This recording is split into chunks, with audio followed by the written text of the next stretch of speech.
The 10th bell. I don't have much time left.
Hmm? I heard it coming from here. I heard it here.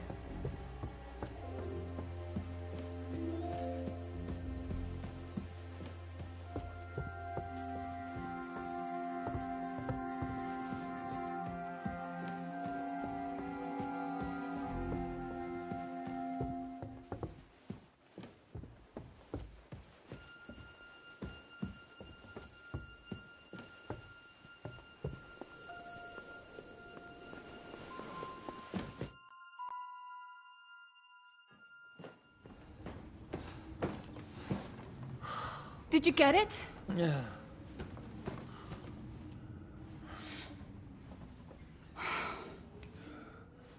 It will have to be diluted.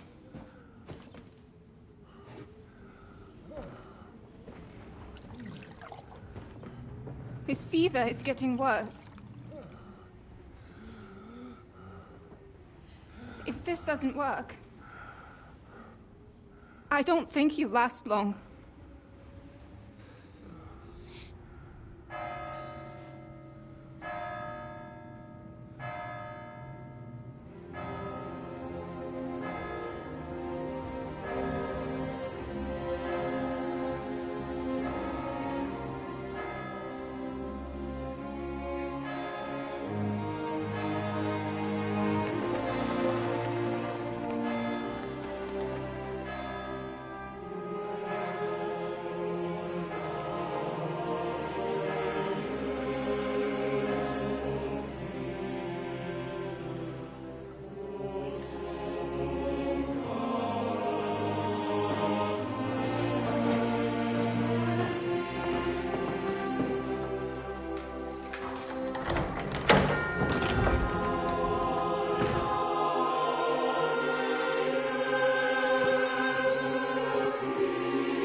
You all to be vigilant.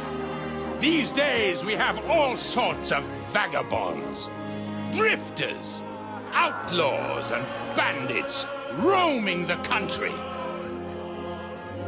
And we have one of those vermin here today. A fella called Hans, who is clearly not right in the head. A dangerous man, a brawler, and a thug. And worst of all, a poacher.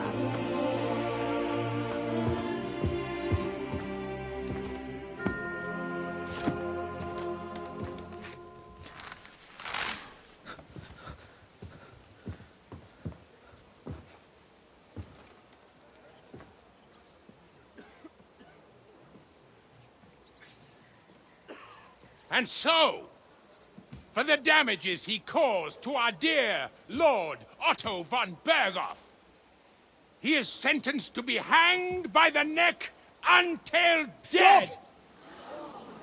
You can't execute this man. He's a noble. Captain Thomas here will testify that we're messengers from Rattay. What is this nonsense, for Christ's sake? It's true. I am Sir Hans Capon of Perkstein. Deal with it, for God's sake! But, sir, the captain... Captain Thomas has a fever. He's clearly delirious. Seize them immediately. You can't do this! I am a nobleman, do you hear? A noble! Get your hands off me! You can't do this!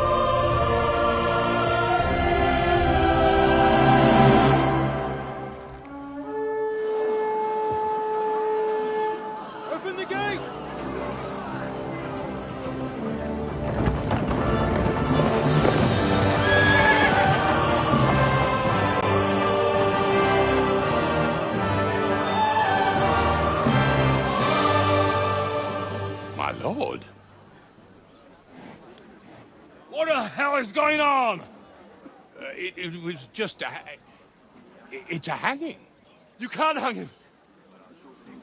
He's a noble. That's for me to judge. Take him down! And for Christ's sake, help me off this horse!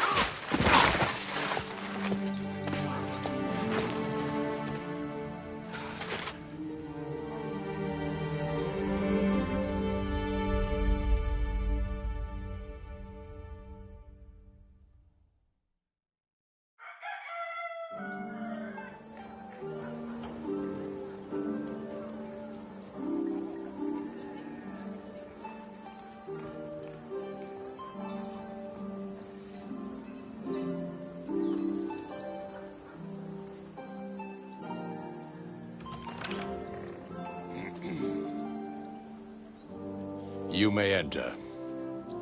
His lordship is expecting you.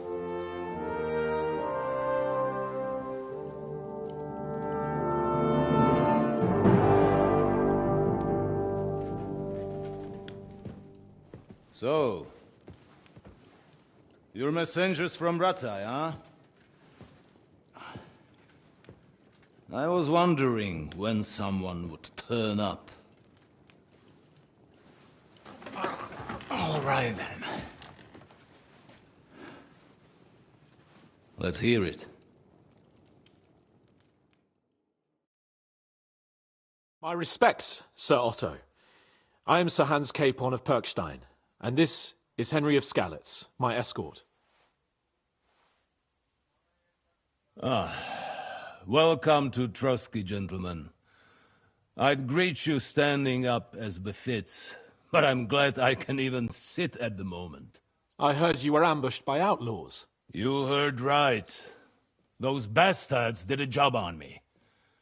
And I got out luckier than most. Almost all the others were killed, including my page and my surgeon. So there is no one here to heal me, and I will have to inform poor Albert's father that his son died in my service. I hope your health will soon be restored, sir. We shall see. But now, you tell me what happened here in Herrgottsnamen. Why did my chamberlain try to hang you, Lord Capon? In truth, the welcome we got from your Master Chamberlain was somewhat... how shall I put it?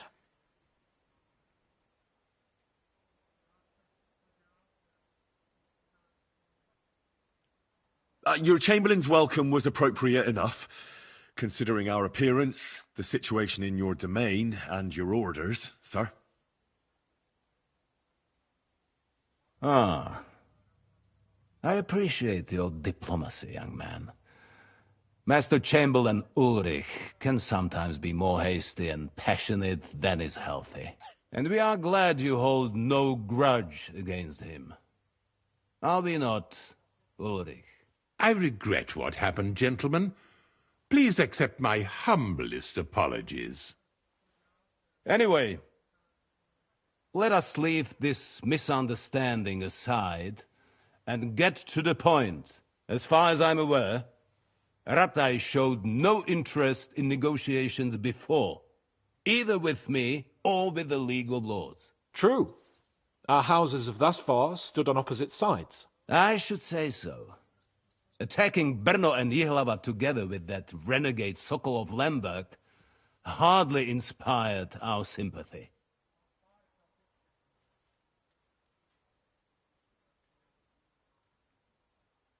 But we can all point the finger. Your League of Lords, on the other hand, abducted the king, although I don't doubt your reasons. We certainly had.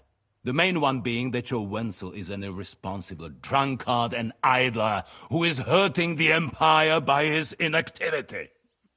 But let us leave that aside. Tell me, what does Sir Hanush have on his mind? I am all ears. Unfortunately, during the ambush, we lost the letter we were carrying, so you'll have to make do with my word of mouth. All right. Go ahead and speak. In brief, Sir Hanush, Sir Radzig, and other lords take the view that the situation has got out of control. And that's of no benefit to anyone in Bohemia, neither Wenceslas's supporters or the League of Lords. King Sigismund's actions will not lead to instilling greater order than under King Wenceslas. Quite the contrary. Let us say that maybe. What arises from it? Sir Hanush and the other lords on our side are interested in knowing what the stance of the League of Lords is at this moment, and whether they haven't perhaps reevaluated some things. In other words, whether I might betray Sigismund.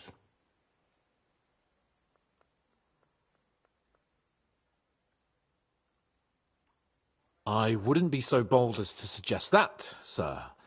We are merely interested in whether you would sit down at the negotiating table with us. It's necessary to discuss the future of the kingdom, whether it's to be a common one or not. The future is still a long way off for me, Lord Capon. Nonetheless, Sir Hanush and Sir Radzig are right. There is disorder and anarchy in the land. Bandits riding roughshod all over. As we all know, to our cost. We've had plenty of experience of that at home too, sir. Only a short time ago we had to deal with a similar band. Then you will surely understand that before I begin debating who would be the better king, I must sweep my own doorstep. Only I'm damned if I know how to do that, since those bastards have wiped out half of my garrison, including my captain. If I may be so bold, sir, you're not the only one. We also have a score to settle with them, so Henry and I will gladly help you. Is that so? Now that is what I call the words of a knight, Sir Hans. Right now, we've got a common enemy, so we have common interests, too. So then, sir, may we be of assistance to you? Indeed, you may. Perhaps in the end we may really find some common ground. I need to muster sufficient reserves to deal with those outlaws once and for all. I'm summoning my vassals here to Trotsky. And since I don't have many men left to send as messengers, I will gladly accept your help. Just say the word, sir. Where should we go? You'll go to Nebakov, a small castle, or rather a fortress among the cliffs. The yeoman there, Jaromir Nebak, is an old hardhat and may not be very willing to fulfill his obligations. It would be useful if an eloquent noble like yourself visited him to explain him clearly why I need his whole garrison.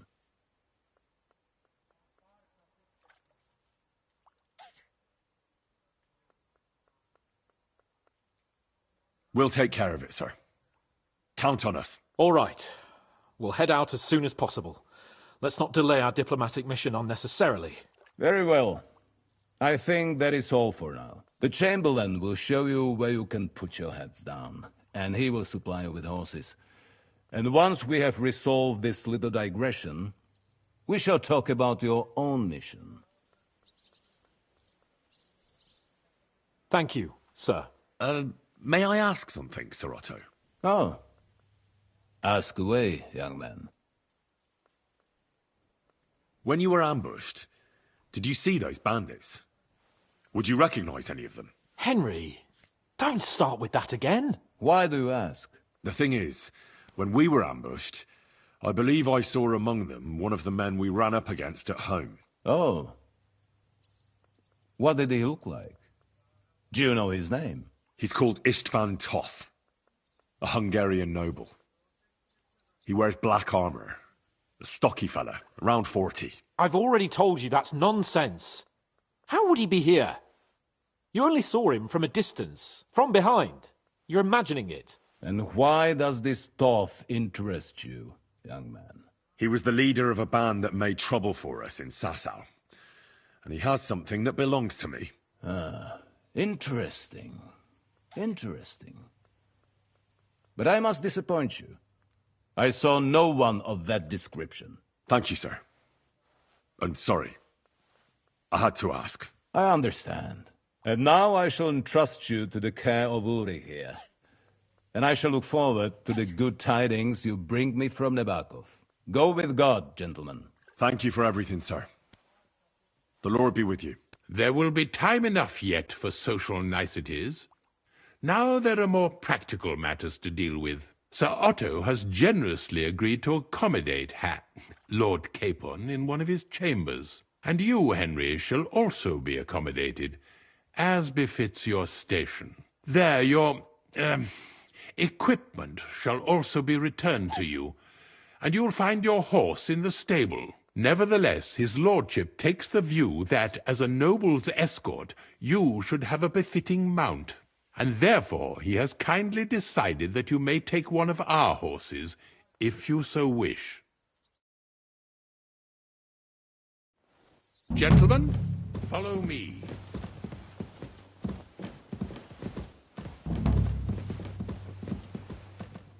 So, Sir Hans, allow me to... Hold on, Sir Ulrich. If you think everything is settled between us, and we're going to act like nothing happened, then you're mistaken. Sir? You were going to have me executed a short while ago. I expect a proper apology. Then please accept my apology once more, sir. But given the circumstances... Given the circumstance? What circumstances? Sir, poaching is a capital offence. And are you the king? That you can hand down death sentences? No, you are not.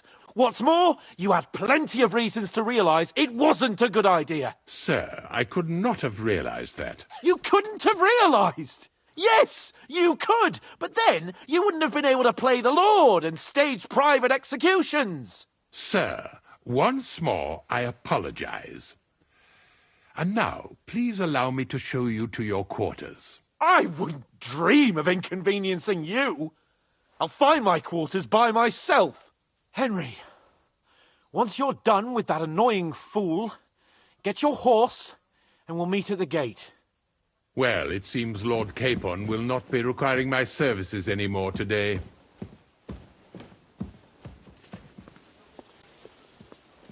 Silence is golden, eh?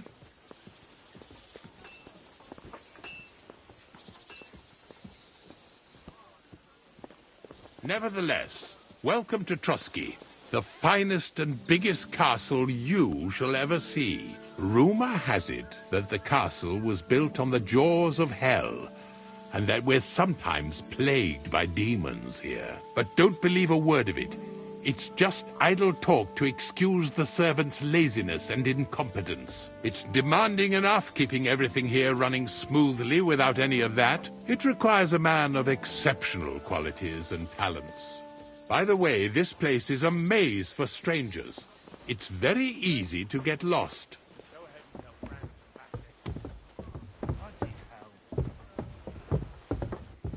You silly doggy.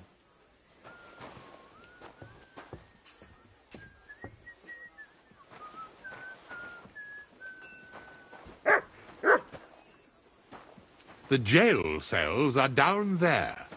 But I believe you are already fairly well acquainted with that part of the castle, aren't you? All too well, thanks.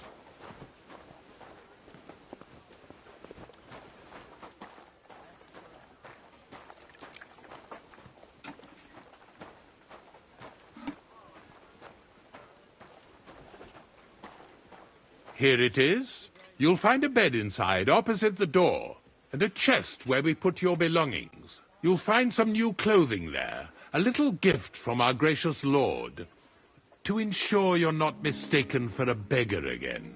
Once you're settled in and properly dressed, stop by the stables. They're beyond the gate, down the path. Ask for Kabat.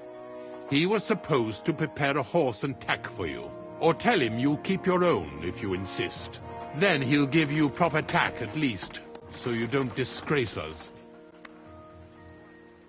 Thanks. I'm grateful. As you should be. So, you and I are finished, and I can finally attend to some proper work, so this castle doesn't fall on our heads.